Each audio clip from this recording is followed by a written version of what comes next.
He sold his beloved Harley, not because he needed money, but because someone next door was dying. The man's name was Jack Murray, a 63-year-old veteran living in a quiet suburb of Kansas. People didn't know much about him. He barely talked, kept to himself.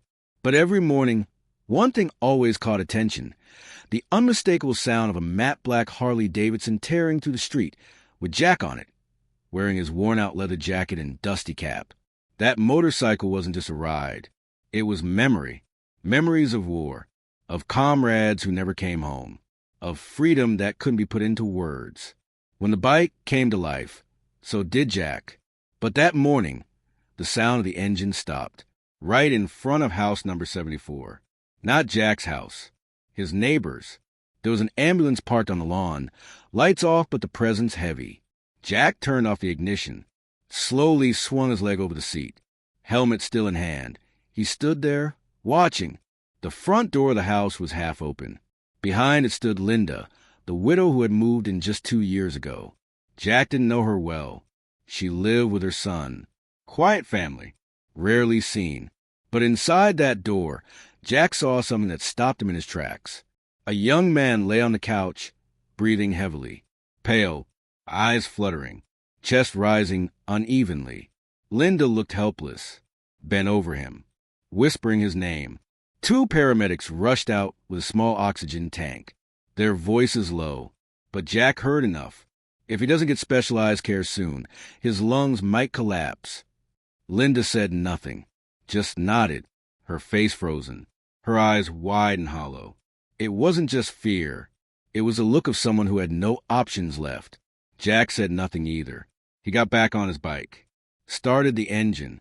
But this time, the roar felt quieter. There was something louder inside his chest. That evening, Jack sat alone in his garage. The yellow light above cast long shadows over the walls. And right in the middle stood the Harley, still, silent, shining. It had never let him down. Not during his darkest nights. Not when the dreams came. Not when the world forgot him. But tonight, Jack stared at it with a question in his heart. Could this machine, this beautiful beast that once saved his life, now be the thing he had to give up to save someone else's? The garage was colder that night, not because of the weather, but because Jack knew tomorrow morning something was going to change. The next morning, the silence in the neighborhood felt heavier. No birds chirping, no breeze, and for the first time in years, Jack didn't start his Harley. Instead, he stood by his window, watching house number 74. The front door was closed now, the curtains drawn, but the ambulance was gone. Jack walked into his kitchen, poured a cup of black coffee, and sat at the table. He didn't touch the cup. He just stared at the steam rising, like smoke from a battlefield, fading into nothing. Later that day, Jack went outside to take out the trash. That's when he saw Linda in her yard, kneeling beside a small garden patch, trying to pull weeds with trembling hands. Her face was pale. Her clothes were the same as yesterday. She looked like she hadn't slept. Jack hesitated, then walked closer. He wasn't good at conversations, especially not since the war. But he cleared his throat. "Need a hand?" Linda looked up, startled, then forced a smile. "No, thank you, Jack. I'm fine." But she wasn't. Jack could see it in her eyes. He crouched beside her anyway, started pulling weeds without saying another word. For a while, the only sound was the rustle of dry grass. Then she spoke. "It's Kevin," she said softly. "His condition's gotten worse. Doctors said his lungs are deteriorating. He needs an oxygen concentrator, maybe even surgery. But," her voice cracked, "I've already sold what I could. The insurance doesn't cover everything. I don't know what else to do." Jack kept his eyes on the soil. He didn't say, "I'm sorry." He didn't say, "That's terrible." He just listened, because sometimes listening is what a soldier does best. After a moment, he stood up, brushed off the dirt, and gave her a small nod. "Let me know if you need anything," he said. Then he turned and walked back to his house. Didn't look back. That night, Jack sat in the garage again. The Harley gleamed under the light, like it was waiting for something. waiting for him to decide. There was a stack of old photos on the workbench. One of them showed Jack, 30 years younger, grinning wide in front of that same Harley, his arm around another soldier, both of them covered in dust, but smiling like they had everything. That friend, he didn't make it home. Jack picked up the photo, stared at it, then looked at the bike, and for the first time, he imagined the garage without it. It hurt, but what hurt more was the thought of Kevin, fighting for breath, while his mother quietly crumbled beside him. The next morning, Jack made a phone call to someone he hadn't spoken to in over 5 years. "Hey," he said, "that offer on the Harley still good?" 5 years ago, Jack had received a visit from a man named Andrew Kellerman. Andrew wasn't just any biker. He was a collector, a rich one, owned a showroom in Topeka filled with vintage motorcycles, each restored to pristine condition. But none of them had a soul like Jack's Harley. None of them had gone through a war. Andrew had made the offer more than once. $30,000 in cash. No questions. No delay. And every time Jack said no, "This one stays with me," he'd said once, his voice quiet but firm, "It's not for sale." But that morning, Jack called the number again. Surprisingly, Andrew still picked up. "Jack?" His voice crackled through the speaker. "Didn't expect to hear from you again." Jack didn't waste words. "You still want the bike?" Andrew paused and said, "Absolutely," still willing to pay top dollar. Jack nodded, though no one could see him. "Come by this afternoon. It's yours." When he hung up, he sat still for a moment, his hand resting on the armrest of his old recliner. It felt like betrayal, but at the same time, it felt right. He walked into the garage, took one long, last look at the bike. Then he reached for a rag and began to wipe down every surface. Not in a rush, not out of obligation. He polished it like a father straightening his son's collar before a big day, like a soldier dressing his uniform one last time.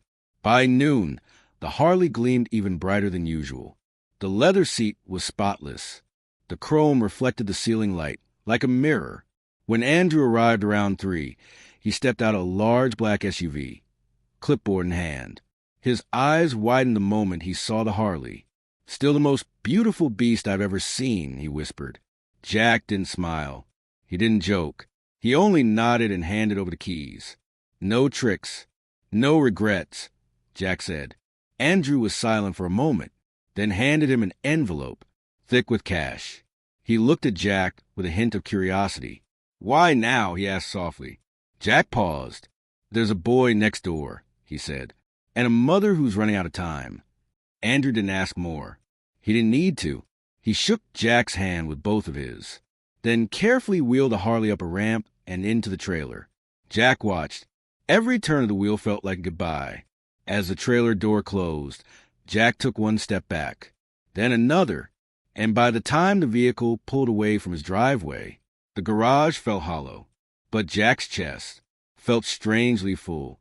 The sun hadn't fully risen when Linda opened her front door the next morning. The wooden porch creaked under her slippers. The wind was cool. For a brief moment, everything felt still until her eyes fell on something sitting on the welcome mat, a small bouquet of daisies, and a thick white envelope tucked underneath. Linda crouched down slowly, picked it up with both hands. Her fingers trembled as she opened it. Inside was $30,000 in cash, neatly stacked. Crisp bills, clean, untouched. She gasped. Her knees nearly gave out. Then she saw the note. Just one sentence. Handwritten. No signature. "For Kevin. Use this to live. Don't worry about me. Jay." She looked up, blinking away tears, then looked across the yard. Jack's house was dark. The garage door was half open. But the Harley was gone. Her breath caught in her throat. Linda clutched the envelope to her chest, pressing it close like it was made of something sacred, then rushed back inside and ran to Kevin's room. He was still asleep, his breathing slow and uneven, but peaceful. She sat on the edge of his bed, one hand on his shoulder, the other still holding the envelope tight. There was hope now, a real chance. She didn't know how to say thank you. She didn't know how to repay someone like that. Across the street, Jack sat in his kitchen, silently sipping his coffee. He didn't look out the window. He didn't need to. He could feel the silence shifting, as if the world had just turned slightly toward the right direction. That evening, Linda made a phone call to the hospital, booked an appointment, ordered the medical equipment Kevin needed, arranged transportation for a surgery consultation. It all moved quickly now, because one neighbor had chosen to act when no one else could, but she still hadn't knocked on Jack's door. Not yet. Instead, she left something on his porch. A small card, blank, except for one sentence. Some people save lives without wearing uniforms anymore. Jack read it the next morning. He didn't smile, but something behind his eyes softened. Then he folded the card, slipped it into the drawer beside his bed, right next to a photo of him in uniform. The garage was quiet now, but inside Jack's chest, a new kind of engine had started to hum. Days passed, then weeks, and though the street was the same, something was missing. No more roaring engine at 7 a.m. No more Harley gliding past the maple trees, sunlight dancing on chrome. The kids down the block noticed it first, then the mailman, then even the grumpy man from 3 doors down. But no one asked Jack directly, because Jack wasn't the kind of man you questioned. He was the kind you nodded at, the kind you respected without needing a reason. Still, the absence of that engine was felt. Inside his garage, Jack had rearranged the tools, swept the floor, cleaned the shelves, but the space where the bike used to stand was left open, untouched, as if it still belonged to something. One morning, he stood there with his coffee, staring at the emptiness, then walked to the workbench and pulled open the drawer. He took out the photo, the one of him and his buddy, grinning beside the Harley years ago. He placed it on the bench, leaned it against a small can of oil. Then he walked outside. Across the street, Linda was helping Kevin into a wheelchair. He looked stronger, more alert. There was color in his cheeks now, and a little grin playing on his lips. Jack waved. Linda waved back. That was enough. The silence on the street no longer felt empty. It felt earned. That evening, Linda came over with a small covered plate. "Homemade pie," she said, holding out. Kevin insisted. Jack took it gently, nodded once, and before he could step back in, Linda placed a hand on his arm. "We know it was you." Jack looked at her, didn't answer. "You didn't have to," she added, "but you did, and because of that my son is alive." He looked away for a moment, then said quietly, "I had something valuable. You had something more valuable. It wasn't a hard choice." Linda's eyes shimmered. She placed her other hand over his. "You're not just a veteran, Jack. You're a hero." Jack shook his head gently. "No, I just did what I could." And with that, he turned back inside, the screen door clicking shut behind him. He sat in his old armchair, put the pie on the table, and for the first time in weeks, he let himself breathe, because sometimes the quiet after sacrifice is louder than any engine ever could be. The next few weeks brought change, not just in Kevin's health, but in his spirit. With a new oxygen unit beside his bed, his breathing improved. The medication helped stabilize his lungs. And more than that, there was color in his world again. He began sitting by the window every afternoon, sketchbook in hand, a habit he'd lost when the weight of illness made his arms feel like lead. But now, the pencil returned to his fingers, and the images in his mind began to come alive again. He drew trees, birds, clouds moving like soft whispers across the sky. But one drawing stood out. It was quiet in the living room when Linda walked past and glanced over Kevin's shoulder. Then she froze. Kevin was drawing a man, standing alone, wearing a worn leather jacket, face partly in shadow. Beside him, a Harley Davidson, gleaming. The title, scribbled gently above it in pencil, "The Man Who Didn't Say No." Linda felt her chest tighten. Tears threatened her eyes, but she held them back. "You drew him," she said. Kevin nodded slowly. "He gave up something he loved for me," he said softly. I needed to remember that. Kevin spent the next few days adding color. Charcoal for the jacket, warm golds and silvers for the bike, a soft amber sky behind the figure, as if the sun itself was bowing to him. When he finished, Linda took a photo and posted it on her small blog. Just a story. No names, no location, just a boy's drawing of a quiet hero, and a short caption. Sometimes, the loudest acts of love come from those who say the least. She didn't expect it to go far, but that night, her inbox filled with messages. People asked about the man in the drawing. Some thought it was fictional. Some hoped it was real. Others just said, "Thank you," because the story of sacrifice, no matter how simple, always finds a way to speak. Jack never saw the post. But across the street, in the quiet of his home, he looked at the empty spot in his garage each night and knew something had been left behind.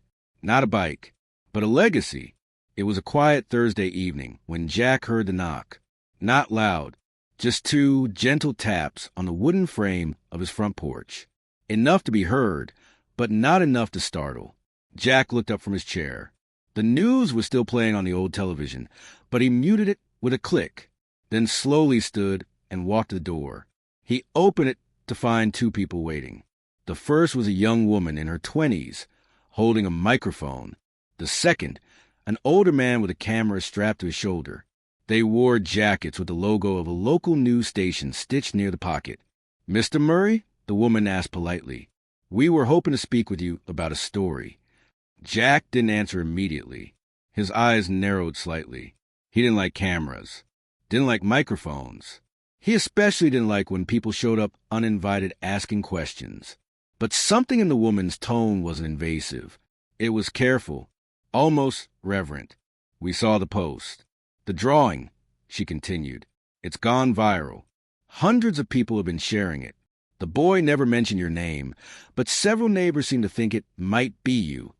Jack leaned on the frame of the door, his posture steady, but his voice was quiet. "There's no story here," he said. The woman hesitated, then tried again. With respect, "Sir, there is. People are calling you a silent hero, a veteran who gave up something deeply personal to help someone else live." Jack's jaw tightened. "Let me be clear," he said firmly. "I didn't do it to be called anything. I didn't do it for headlines. And I don't want my face on TV." The cameraman lowered his camera slowly. The woman nodded. "I understand. Truly, we won't press further." They stood in silence for a few seconds more, then turned and walked back down the steps. But just before she reached the sidewalk, the woman looked back and said gently, "I think it's a better world because people like you still exist." Jack didn't answer, didn't move, not until they were gone. Then he closed the door, turned off the TV, and stood there in the quiet. He looked at the shelf near the door. On it was the folded card from Linda, and beside it now the drawing. Kevin had given it to him earlier that day, rolled carefully, tied with a piece of blue string. Jack had unrolled it in silence, then simply nodded as if to say, "Thank you, but also, enough." He took the drawing and hung it inside the garage, right where the Harley used to be. Now, when he stood in the doorway, he didn't see emptiness anymore. He saw meaning. The following days passed with the rhythm of ordinary life. Jack trimmed his hedges, read the morning paper, walked slowly to the corner store for bread and eggs. But in the neighborhood, the story kept moving. Whispers traveled across fences. Teenagers pointed at his garage. Children slowed their bikes when they rode past his house. Yet Jack remained still, unmoved, until one afternoon, something unusual happened. A sound, low at first, faint, but unmistakable. The deep, steady rumble of an engine. Jack's hand, already halfway to the kitchen faucet, froze in place. The sound grew closer. Not just any engine. That engine, the tone, the vibration. Every veteran knows the weight of his own boots. And every man knows the voice of the machine that carried him through the fire. Jack stepped onto the porch. Down the road, a black trailer had parked at the curb, its ramp lowered. And there it was, his Harley, polished, intact, shining like the day he first bought it, only brighter. Beside it stood Andrew Kellerman, the collector. He looked older than Jack remembered, but his eyes carried the same spark. Jack said nothing, but his eyes narrowed in disbelief. Andrew approached, slowly walking the Harley by the handlebars. "I kept it clean," he said. "Never rode it. Couldn't. Not after I heard what you did." Jack crossed his arms, his voice quiet. "You paid for it. It's yours." Andrew shook his head. "I didn't buy a motorcycle, Jack. I inherited a legacy. But I realized it doesn't belong behind glass. It belongs right here." He parked the Harley in front of Jack's porch, turned off the engine, then looked him in the eye, not as a gift, as a return, because what you gave was worth more than anything I ever paid. Jack didn't answer at first. He just stared, and for a moment, the years on his shoulders seemed to lift. His fingers twitched, the air buzzed, and deep in his chest, something roared back to life.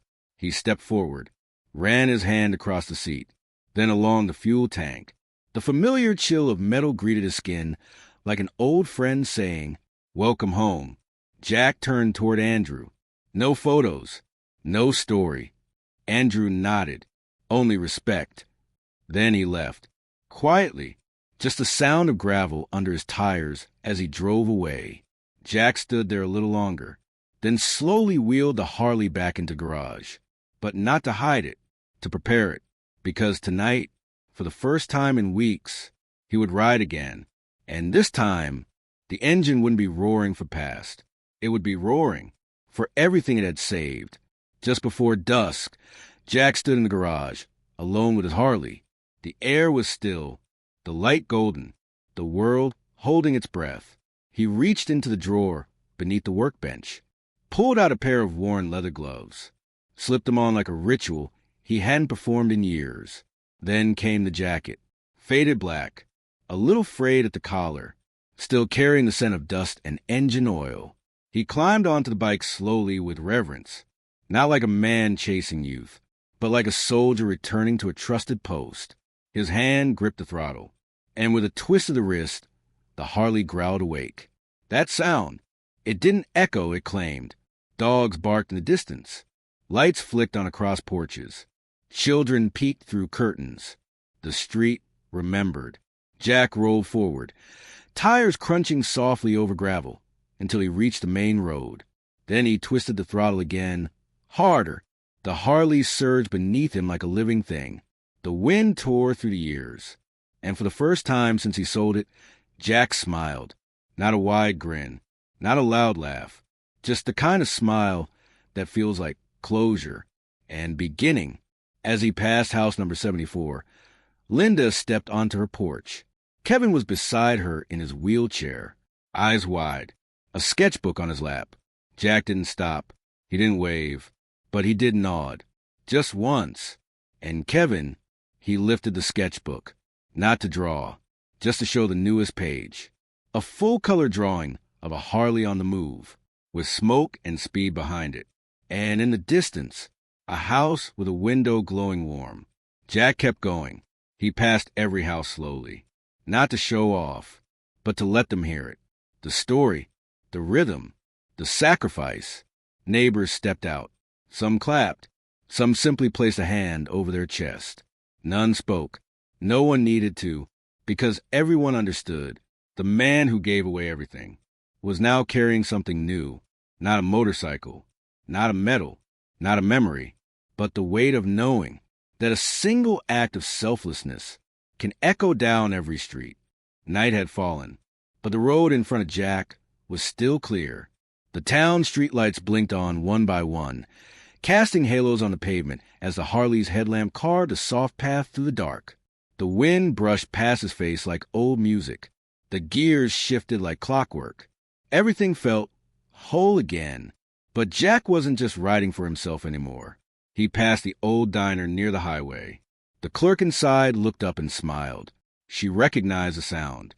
So did the gas station attendant by the county line, and the crossing guard by the elementary school who'd once heard Jack ride by every day without fail. They all remembered, because this was no ordinary engine. Not anymore. It carried a story now, one not told in words. but in echoes, in movement, in choice. Jack didn't know where he was headed, didn't care. It wasn't about destination. It was about motion, about knowing you did something that mattered, and then carrying that weight with quiet strength.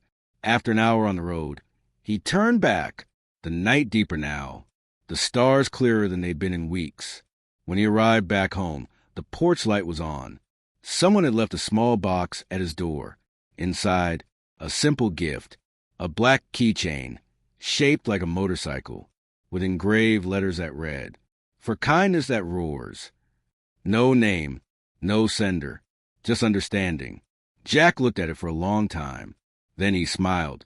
That night, he didn't park the Harley in the garage. He left it in the driveway, so that in the morning when the sun rose again and the neighborhood stirred, they would see it, still standing, still shining, still ready.